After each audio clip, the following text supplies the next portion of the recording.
김태현 기자님과 함께하는 수요일입니다. 어서 오십시오, 기자님. 네, 안녕하십니까. 네, 반갑습니다. 네, 자 오늘 그 얘기부터 하죠. 그 이재명 대표 네. 재판 결과, 뭐 기소부터 재판 판결까지 어떻게 보셨습니까? 일단은 이 사건 판결문 내용을 보면은 네, 이 판결이 단순히 공직선거법 판결로 끝나지는 않을 것 같다는 생각이 들어요. 왜 제가 그런 생각을 하냐면 이 판결문에 뭐라고 명시가 돼 있냐면 네. 김문기 처장을 모른다고 한 이유를 네. 대장동 사건이 자기에게 오는 것을 막기 위해라고 써 있어요. 판결문에. 저기 국민의힘도 늘 그렇게 주장해 왔죠. 그렇죠. 예, 판결문에 그렇게 전제가 돼 있다는 것은 결국은 이 김문기 처장을 모른다고 했던 그 판결은 그냥 빌드업을 하는 포석 중에 하나인 거예요. 이 사건은 대장동 본류 사건에 결국은 이재명 대표의 증거로 쓰일 겁니다. 백현동 사건도 지금 본류가 따로 있어요. 맞습니다. 예, 그 저기 대장동도 따로 있고, 그러니까 대장동, 백현동 다 유죄 주려고 유죄 줘라 이런 차원에서 한성진 판사가 그렇게 판결한 겁니다. 그러니까 이게 이 검찰의 기소와 그리고 이 법원의 판결이 비판을 받을 수밖에 없는 이유가 뭐냐면 네, 그러니까 피의자잖아요. 그러니까 지금 피의자 상태인 거잖아요. 그 지금 재판에 넘겨져서 피고인이 된 거고.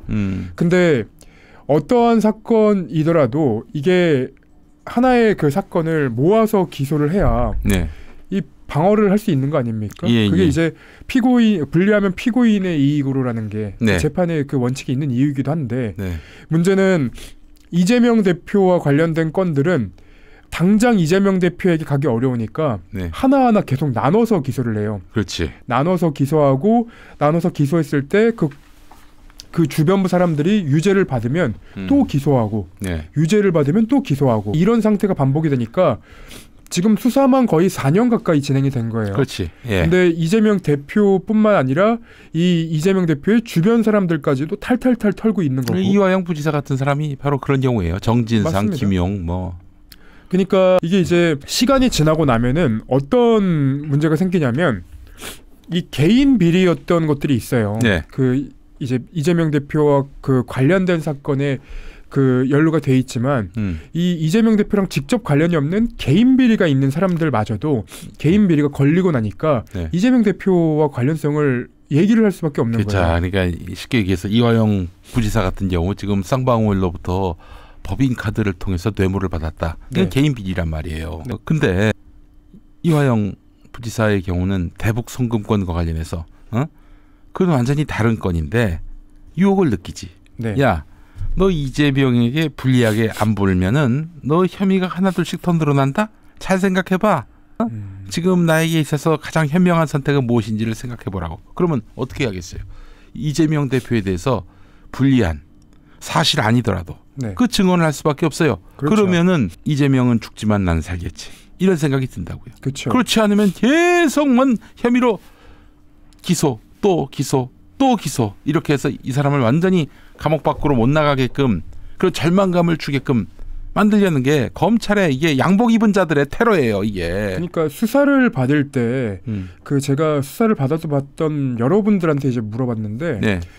공통적으로 그런 말씀을 하세요. 이 세상에 내가 없어진 것 같다라는 느낌. 그렇지. 그러니까 그 말이 무슨 말이냐면 이 수사를 받는 동안 내 인격 자체가 말살되는 느낌을 받아요. 왜냐하면 내 과거와 현재 그리고 내 주변 사람들까지 털어버리니까 내가 사회생활을 할 수 있을까? 그리고 내가 이 사람들과 다시 얼굴을 보고 살아갈 수 있을까? 이런 생각들이 든단 말이에요. 절망감이 들지. 절망감이 들죠.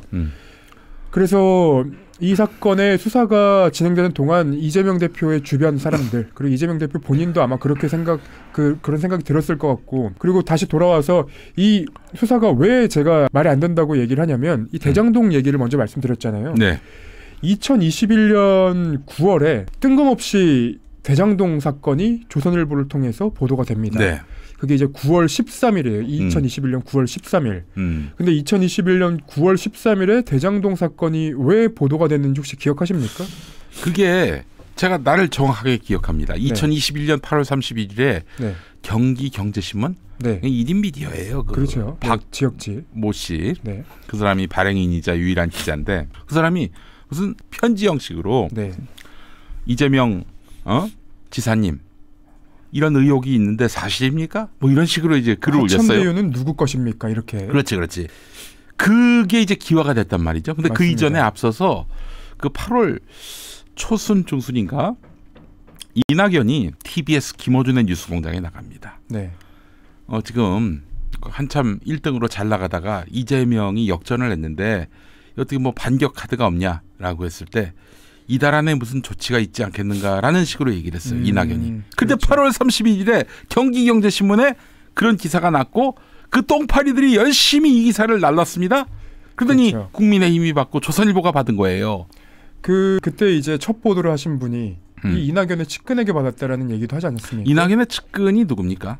정확하게는 제가 누군지를 특정을 못 하겠는데 네. 그 누군지 이제 유추가 된 사람이 있어서 이거는 제가 기회가 되면 한번 그 얘기를 할 기회가 있을 것 같아요. 네. 그 저기 누구야? 그 윤영찬으로 아는 사람들이 있는데 윤영찬은 아닌 것 같고 네. 그 있어요. 그 이름을 갑자기 까먹었는데 내가 특정할 수 있을 것 같은데. 네. 그 지금은 저쪽에 이낙연 당에 가 있는 사람이고요. 예. 아무튼 예. 그때 이 보도가 나오는데 이 보도가 지역지에서 나오면은 그다지 중요하지 않아요. 게다가 이것은 뭐 종이 신문도 아니고 저기 1인 미디어인데 그 누가 보는 신문이라고 그게 그냥 엄청나게 퍼날라졌단 말이죠. 그렇죠. 예. 근데 9월 13일 전에 무슨 사건이 있었냐면 네. 9월 2일에 윤석열 대통령 고발 사주 사건이 터집니다.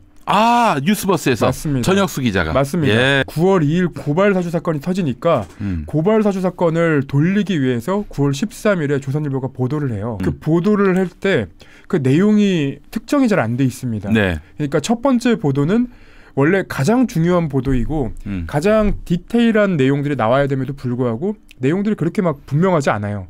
근데 9월 13일부터 이 건이 갑자기 검찰의 수사로 들어가고 그리고 국민의힘에서 이 사건을 가지고 휘몰아치기 시작합니다. 또 10월에 들어서는 이제 백현동 사건을 이제 검찰이 수사를 하고 그 국토부에서 이재명 대표에게 뭐 유감 표시 및 사과 요구를 하는데 이게 그 백현동 사건 관련해서 이재명 대표가 그 협박을 받았다라는 얘기를 한 거를 이렇게 지금 들고 일어선 거예요. 네. 근데 그 이후에 이제 사법 시험 준비생 모임 사준모 이 그 이제 법세련 사준모 여기는 이제 그 윤석열 대통령 검찰총장 때도 네. 진보 진영에도 비슷한 인간이 있어요. 고발 전문 단체예요. 근데 예. 이 실체가 있는지 없는지 모르는 그런 고발 단체인데 어쨌든 그 이후부터 이제 수사가 쭉쭉쭉 진행되기 시작합니다. 그리고 이 사건이 결국은 이제 기소가 되죠. 네. 검찰이 압수수색을 하고. 근데 이 과정에서 어떤 일들이 있었는지도 좀 살펴봐야 돼요. 그러니까 제가 왜 이거를 이제 자꾸 일지를 갖고 말씀을 드리냐면 2022년 1월 이 대선 주자들끼리의 토론이 이제 막바지, 그러니까 협의의 막바지에 들어섭니다. 네. 근데 이때까지도 대장동 그분이 누군지 사실은 알 수 없는 거였고 대장동 사건의 몸통이 누구인지 절대 알 수 없는, 그러니까 제대로 된 취재와 수사가 거의 안 돼 있었던 그런 상황이었고 네. 오히려 대장동 사건에는 국민의힘 관계자들이 더 이름들이 나와서 실은 이게 어떻게 이런 일이 있을 수 있는가에 대한 의혹 제기들도 그냥 계속 많이 보였던 시기예요. 네. 근데 이재명 대표와 관련해서 국민의힘에서 정치 이제 공세를 하면서 이 대선 그 토론회가 협의가 된 시기에 이재명 대표에게 이 대장동 사건을 완전히 떠넘기기 위한, 그리고 이 대장동 사건을 수사를 받다가 돌아가신 분들이 마치 이재명 대표 때문에 돌아가신 것처럼 그 준비를 합니다. 아니 그 부분도 네. 뭐 그래서 국민의힘에서 뭐 이거 특검 가자 그러는데 야 그분들이 검찰 수사 받기 전에 그렇게 극단적인 선택을 시도한 적이나 있었냐? 그렇죠. 너희들한테 조사받다가 그렇게 되신 분들이야.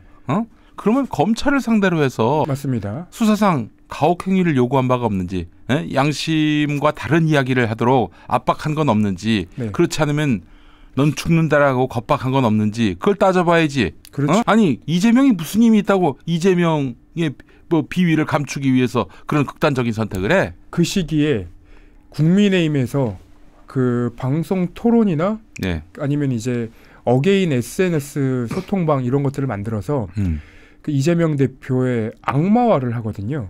그때 이제 이재명 대표의 폭력성 그리고 주변 사람들이 폭력에 깊이 연루돼 있음이라는 국민의힘 내부 방침이 만들어집니다. 이거는 악마화는 캠프에서. 분명히 불법이에요. 그건 낙선 목적에 허위 사실 공표도 해야 된다 이런 얘기 아닙니까? 맞습니다. 예. 그래서 그게 실제로 그 카카오톡방을 통해서 네. 국민의힘에서 운영하는 그 카카오톡방을 통해서 퍼지기도 하고요.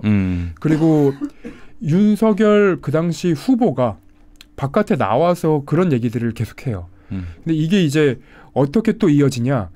2022년 2월 25일 TV 토론회를 앞두고 권성동 의원이 23일에 기자회견을 열거든요. 그 기자회견에서 김문기 씨의 아들을 데리고 나와서 얘기를 하는데 이재명 대표가 몰랐을 리 없다 이런 얘기를 하고 그리고 거기서 이재명 대표와의 관계성을 드러내기 위해서 그 김문기 씨의 딸과 그리고 그러니까 그 김문기 씨의 딸과 김문기 씨가 영상 통화한 거 네.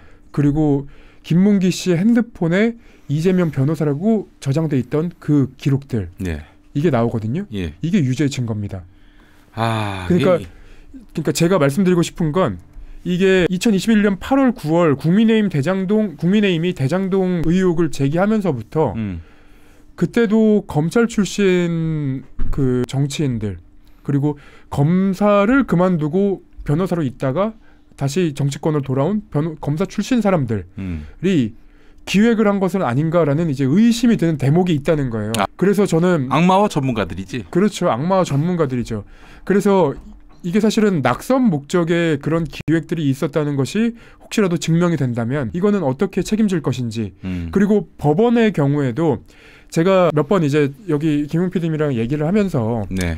이게 법원이 제출된 증거만 본다. 그래서 그 재판 내부에서는 굉장히 불리하게 돌아가고 있다는 걸 계속 말씀을 드렸잖아요. 네. 근데 사실은 이 법원은 옛날 그 사법농단 사건으로 검찰이 수사받기 전까지만 해도 검찰의 무도함을 막아내는 최후의 보루라는 그런 생각들이 있었어요, 법원은. 그렇죠. 뭐 요즘에도 일부 판사님들 예컨대 이제 그 성남 FC 건과 관련해서 뭐 말도 안 되게 공판에 관여하는 그 검사에 대해서 나가라고 퇴정 그렇죠. 명령 내리는 뭐 그런 몇몇 소수의 판사님들은 아직 있어요. 네. 예, 그러나 대다수는 네. 그래서 이 판결이 정말로 불합리하고 그러니까 몰상식하다라고 제가 생각하는 건 이 재판을 여러 개로 나눠서 한 사람의 인생을 이렇게 정치인이라고 하더라도 이렇게 살라미로 거의 2021년부터니까 3년이죠 최소. 그렇죠. 그리고 그 이전부터 사실 수사를 받았던 거잖아요. 그러니까 이 대장동 사건뿐만 아니라 여러 사건으로 이재명 대표는 거의 뭐 7, 8년 수사를 받았다고 해도 뭐 과언이 아닐 것 같은데. 7, 8년이 뭡니까? MB 집권했을 때 성남시장 됐잖아요. 그렇죠. 그 14년 동안 그렇죠. 동안 거의 날마다 털리고 있고 지금도 경기도청 뭐 성남시청 뭐 나오는 거 없는가. 그렇죠. 뭐 안 하면 또 욕 먹을 수도 있으니까 계속 턴다는 거예요, 지금. 그렇게 해서 지금 받고 있는 재판만 지금 5개가 된 거 아닙니까? 맞습니다. 예, 그 아까 제가 좀 잠깐 소개를 해드렸었는데, 와, 이 재판은 이거 살인적이에요, 거의. 예? 몇 건입니까 이게 지금? 응? 제가 저에 대한 허위 사실 공표를 한 곳에다가 이제 고발을 하려고 예, 알아보다 보니까 네, 사실 이게 되게 어떤 분들은 고발을 너무 쉽게 하고 어떤 분들은 또 법적 조치를 너무 쉽게 하길래 네, 야, 이게 그렇게 쉬운 일인가 생각하고 저도 달려들었다가 네. 아니 비용부터 이 절차까지 쉬운 일이 아니더라고요. 그럼요, 결코 쉽지 않습니다. 예. 예. 그래서 그리고 또 형사 같은 경우 경찰이 워낙 수사할 게 많다 보니까 네, 정말 명징한 거 아니면은 그렇죠. 그냥 대체로 무혐의가 나와요. 예. 그래서 제가 이번에 느낀 건데, 그러니까 이 사건들을 자기한테 이제 의혹 제기가 됐다고 그거를 법적 조치하겠다는 분들은 진짜로 야 이거는 돈이 많은 사람이거나 아니면 상대방이 입을 막고 싶은 사람이거나 둘 중에 하나구나. 아니면 뻥이거나 협박, 으름장 용도로. 그렇죠. 지금 8개 사건 12개 혐의 5개 재판. 네. 야, 이거 정말 참. 아니 이러면은요. 사실 이재명 대표는 지금 그 정치인으로서 대권 주자로서 사실 그러하기 때문에 이걸 운명으로 알고 있어서 네. 감당이 되지. 일반인 같은 경우에는 진짜 그러면은 그렇죠. 어떻게 살아야 되나. 그렇죠. 뭐 살아갈 사는 수가 게 없죠. 죽는 게 사는 것보다도 죽는 게 더 낫지 않는가 이런 고민을 한다고요. 그렇죠. 그리고 판결문의 경우에도 사실 판결문의 법리 이런 것들을 그냥 구체적으로 얘기하는 것보다 상식적으로 우리가 납득이 안 되는 부분만 얘기하면 될 것 같아요. 네. 그러니까 먼저 김문기 씨를 모른다라고 얘기하는 건 이 방송 나와서 얘기한 걸 가지고 그 고발이 됐고 네. 그게 이제 법원 판결로 나온 건데 네. 성남시장 재직 시에는 재직 때는 김문기 시장을 잘 몰랐다. 네. 이거는 과거의 기억에 대한 얘기예요. 예. 그러니까 그때는 몰랐는데 최근에 뭐 사건을 가지고 얘기를 하다 보니까 조금씩 상기가 돼서 그때 내가 알았었구나 이런 얘기들을 했다는 거예요. 이게 이제 일반적인 상황이에요. 만약에 이제 제가 피디님이랑 그 저희가 이제 같이 막 방송을 하는데 네. 이 시간이 한 10년쯤 지나서 그때 그 방송 제작했던 PD가 누구였지?라고 얘기하면 우리는 헷갈릴 수 있어요. 근데 그때 방송을 했던 사람들과 얘기를 하다 보면 맞다 그 PD가 있었다는 거였지. 그렇지. 상기가 되지, 상기가. 그렇게 된다는 건 그렇게 되는데 네. 그런 말들 그리고 그런 이제 기억 주관적인 기억을 가지고 기소를 했고 그게 이제 유죄 판단이 나왔다는 거예요. 네. 나중에 기억날 수 있거든요. 네. 근데 그걸로 어떻게 그 법원이 아니 그냥 기본적으로 그게 어째서 당선 목적의 허위 사실 공표입니까? 그 당선 그렇죠. 목적의 허위 사실 공표라도 낙선한 사람인데 그렇죠. 또 그런 발언이 과연 대중들에게 그래 협박을 받았으니까 이재명 찍어야지. 김문기를 몰랐어? 그럼 찍어야지. 누가 그랬냐 이거예요. 아니 그때 다들 기억하시겠지만 김문기 처장을 모른다는 거 무슨 의미인지도 몰랐어요. 그럼요. 저도 이제 기사를 보면서 맞다 이런 의미로 얘네가 주장을 했었지를 기억을 한 거지. 이게 실제로 그랬다고 우리가 단정을 할 수가 없는 거예요. 그리고 백현동 건도 마찬가지입니다. 국토부에서 협박을 당했다. 이 말은 뭐냐면 국토부에서 여러 차례 성남시한테 그 공문을 보내고 그리고 적의 처리하라고 이제까지 얘기한단 말이에요. 네. 그 적의 처리라는 말이 무슨 말이냐면 우리가 시키는 대로 해. 이런 의미예요. 그렇지. 근데 국토부 공무원들이 성남시 공무원들한테 그런 이제 요청을 한다. 성남시 공무원들은 당연히 압박을 받을 수밖에 없거든요. 그럼요. 중앙정부인데 중앙정부가 또 지방정부에 네. 그 지방교부금 네. 그 권한을 쥐고 있기 때문에 그 예산이 얼마나 많이 떨어지는데요. 근데 중앙정부에 미보여가지고 그게 예산이 줄면은 그러면 반대파들이 가만히 있습니까? 무능한 그렇죠. 성남시장 이러면서 공격하고 그렇죠. 그럴 텐데요. 그래서 공무원들의 위계 질서나 아니면 이제 그 기관, 그 상하 기관의 그 기강도 굉장히 딱 잡혀 있기 때문에 거기에서 압박을 받았다고 느낄 수 있어요. 근데 이재명 대표가 2013년에 한 그 인터뷰들도 잘 이제 많은 분들이 발견을 하셨더라고요. 네. 그때 이제 LH라던가 그런 것들이 그 박근혜 정부에서 압박이 내려왔고 성남시를 제외하고 결정이 되고 그런 것들 때문에 이재명 대표가 나와서 그 한탄을 하는 그런 인터뷰 내용도 나와 있었는데 그런 내용들까지 종합해서 본다면 이걸 어떻게 처벌할 수 있냐? 사실 이게 상식적인 거예요. 자, 그래서 사실은 이 판사가 왜 이렇게 했을까? 사실 제가 두루두루 이런 판사 저런 판사 이야기를 해봤습니다. 전현직 판사들인데 네. 자기가 봐도 부끄럽대. 한성진이. 그렇게 얘기를 하겠죠. 그리고 이 사람이 옛날에는 안 그랬는데 하는 분도 계시고 왜 그런 걸까요? 그러니까 지금 보니까 그래서 어떤 분들은 그러더라고. 아직 위증교사죄 판결도 안 나왔는데 그때 무죄 나오면은 어떡할 거니? 한성진이 혼자 그냥 바보짓 한 거야. 2심 가서 바로 잡힐 것이고 왜 사법부 전체를 다 이렇게 매도를 내? 이러는 분도 있어요, 실제로. 그렇죠. 예. 심지어 저한테 어제 그 전화 주신 법원에서 근무했던 분들, 공무원으로 근무하셨던 분들 중에 몇몇 분은 이 한성진 부장판사가 옛날에 그 전주의 의원이 국민의힘 판사 출신 배석을 했던 판사다 이런 얘기도 하시더라고요. 그러니까 본인들이 볼 때는 이건 이제 정치적 성향을 탄 것 아니냐 그런 얘기까지 하시는 상황. 전주의 판사의 배석 판사일 뿐인데 그 영향을 받습니까? 배석 판사가? 배석 판사는 영향을 받죠. 그래요? 그 부장 판사가 약간 이제 법원도 도제 시스템이에요. 부장 판사 밑에 배석 판사 이렇게 하면은 그 도제 시스템이라고 하면 잘 모르실 텐데 도제식 교육이라고 야 너 내 밑에서 배우고 싶단 말이지 문화생이니까 너 저기 걸레로 여기 좀 닦아라 여기 먼지 좀 치우고 네.